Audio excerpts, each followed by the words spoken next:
Hello, my name is Marlee Wells and welcome to my STEM story as an inspiring woman in STEM for 2023 through Science in the Pub, Tasmania.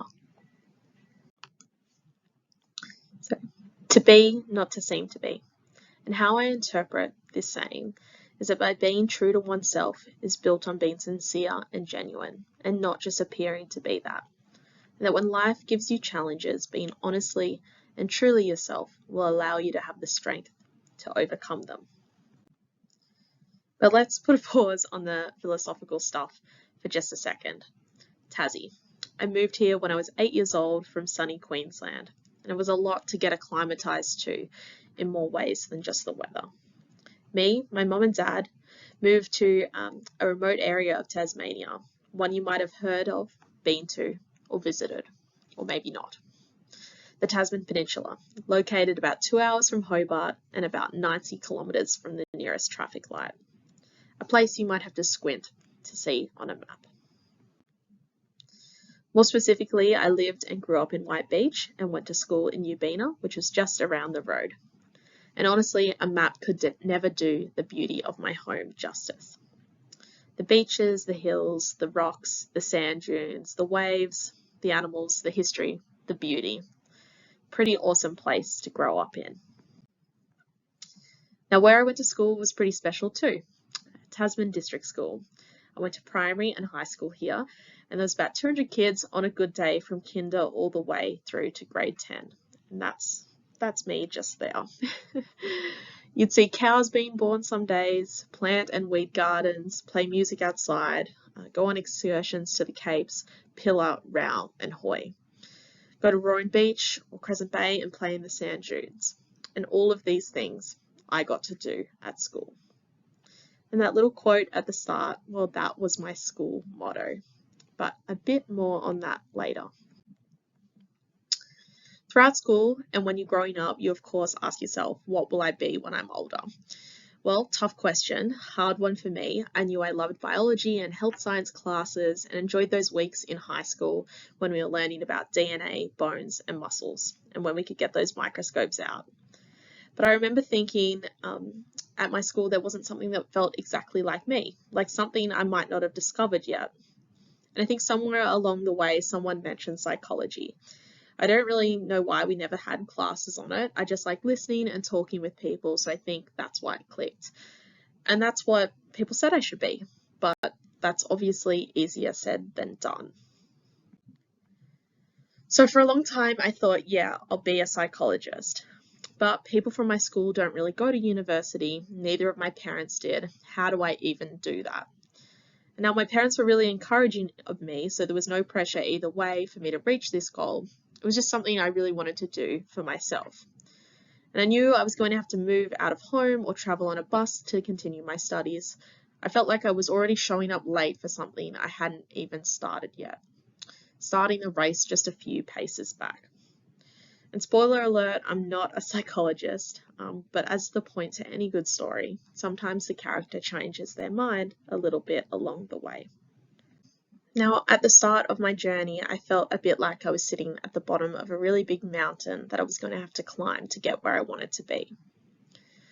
And what that mountain looked like for me was some days I'd be catching the bus at just before 6 in the morning, other days moving out of home, finding rentals, grocery shopping, 16, 17 years old. I remember in grade 11 and 12 thinking while sitting in science classes talking with my male friends and dreaming of university. And wondering, just like in the wise words of Taylor Swift, if I'd get there quicker if I was a man. Or I'd get there literally quicker if where I wanted to be wasn't a 2-hour bus ride away. At university, often feeling alone, people at uni were surprised someone like me was there. I was outside of ivory towers and stuck under a glass ceiling. Looking at blank stares when I told people where I went to school and what my goals were. I think so many times feeling like there wasn't anyone quite like me. There was no one there to show me the way. And I think I can count on one hand how many people from my school had gone to university. I knew it was going to be a long journey to the top of that mountain, but the view was going to be really, really good. But I did do it. And then I did it again in honours, psychological science, majoring in Well, the brain. I was hooked, but not on being a psychologist. To be, not to seem to be. Now, what is neuroscience? Well, big question with lots and lots of different answers. And if we fundamentally think about neuroscience as being questions to do with how and why humans and their brains behave the way they do, those questions are no different to asking how a ball might come to the ground when you drop it. Well, why? Because of gravity, the science of the brain. These questions have always fascinated me, and how I've always hoped that by exploring them in the process, I'm able to better help and understand others. But the answer to this question for me and my research, well, it's kind of like a few things. And I'd love if you would play along at home while we go through some things here. Now, on the next slide, I'd like you to read out loud the color the word is written in, not the word itself. So for this one, you would say blue, you wouldn't say color. So let's give it a go. Pink is correct. Green is correct. Blue is correct here. Green. And pink.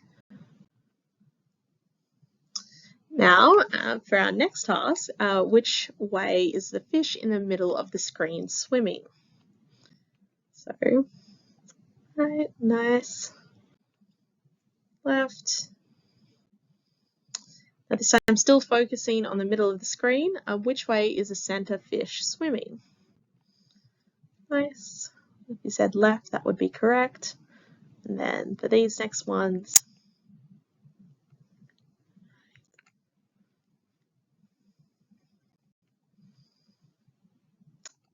and you get the idea.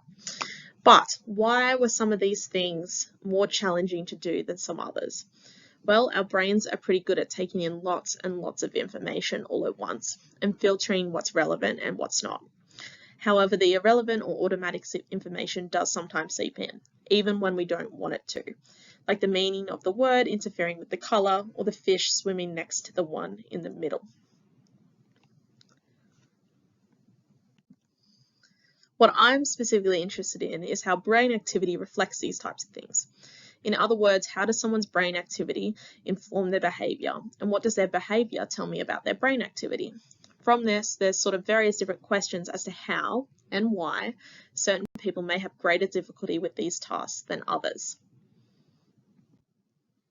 What my research specifically looks at is whether or not on tasks like the ones you completed, older adults or people living with dementia have greater difficulty completing those tasks and activities and show different patterns of brain activity to younger adults. And that subtle changes in performance on these tasks and similar ones may actually reflect greater difficulties for older adults and people with dementia to complete more complex physical tasks, which may contribute to a heightened risk of falling in these populations. What I hope to do is use these tasks and people's brain activity to better monitor, manage, and detect dementia earlier, and hopefully prevent serious falls in older adults. So today, I love what I do and the research that I do. And while it's been a hard and long journey to get where I am today, I wouldn't change a thing. We sort of reached the part in the story where the character is here sitting, telling you about how they got to where they are today. And is hoping to inspire others to take the same or maybe a similar pathway to them. And what I hope to do is bring other girls and kids with similar stories to me up this mountain with me, to make it so I'm not just an outlier in my community, so that it's common, hoped for, and believed in that it's possible, and that we can enjoy the journey and the peak of the mountain together.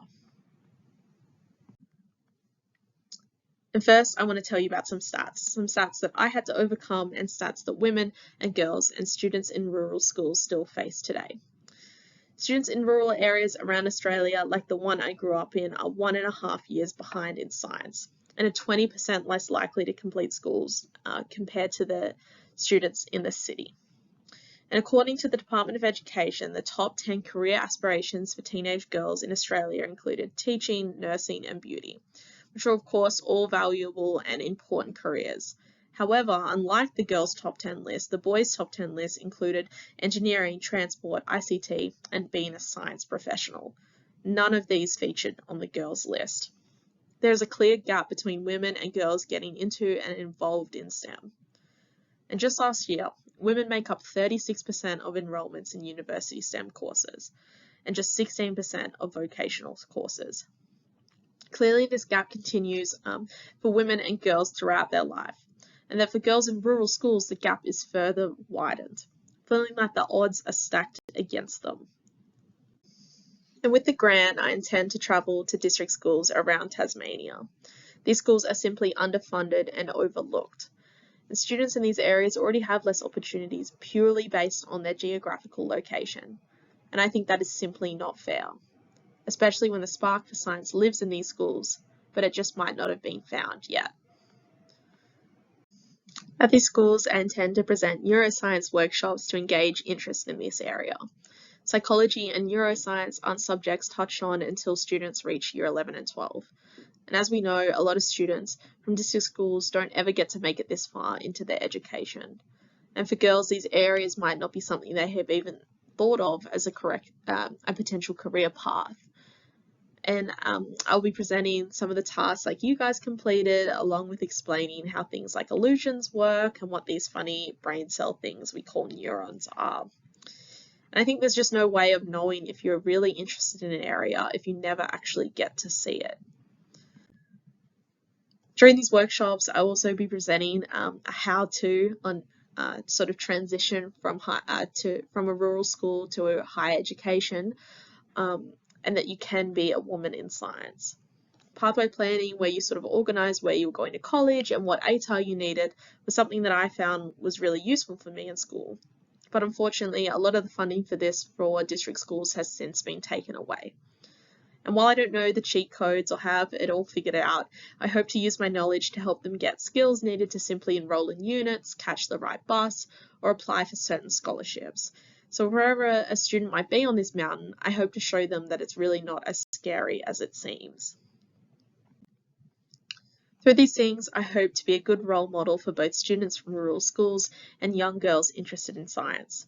I want to show them how fun it is being a nerd with your science poster, or how it's worth putting your hand up to go caving in high school because for a while you thought about being an environmental science maybe. I just want to show that what I've done has been so worth it, and I've had the most fun along the way at just the start of a really rewarding career. And to be honest, I had completely forgotten what my school motto was until I saw it in a picture when I was putting together this presentation. And as soon as I saw it, I was transported back to the images of it written on our jumpers or around the walls of our school. And the funny way that life works, it kind of totally makes sense to me now. So, to be, not to seem to be.